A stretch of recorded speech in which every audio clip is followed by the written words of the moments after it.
ദൈവത്തിൻ്റെ ഏറ്റവും പ്രിയമുള്ളവരെ, അവിടുത്തെ സമാധാനം ഞാൻ ആശംസിക്കുന്നു. ഇന്ന് കർത്താവ് നമുക്ക് നൽകുന്ന ദൂത് സങ്കീർത്തനങ്ങൾ 107:28. അപ്പോൾ തങ്ങളുടെ കഷ്ടതയിൽ അവർ കർത്താവിനോട് നിലവിളിച്ച് അപേക്ഷിച്ചു, അവിടുന്ന് അവരെ ഞെരുക്കങ്ങളിൽ നിന്ന് വിടുവിച്ചു.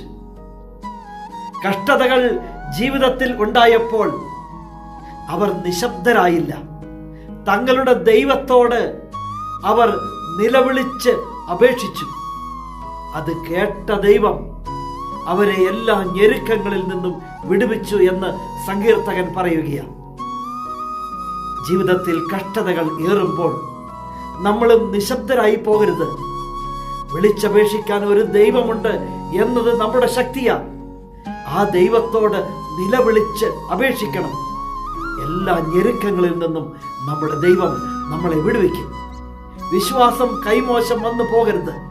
നിറയുന്ന വിശ്വാസത്തോടെ ദൈവസന്നിധിയിൽ പ്രാർത്ഥിക്കണം.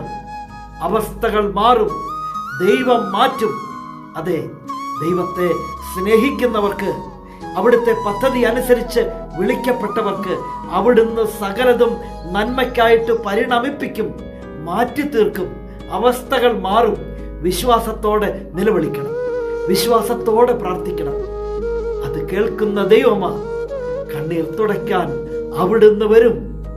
ഞെരുക്കങ്ങളിൽ നിന്നും അവിടുന്ന് വിടുവിക്കും. കരുണാമയനായ ദൈവം നമ്മെ എല്ലാവരെയും സമൃദ്ധിയായി അനുഗ്രഹിക്കും.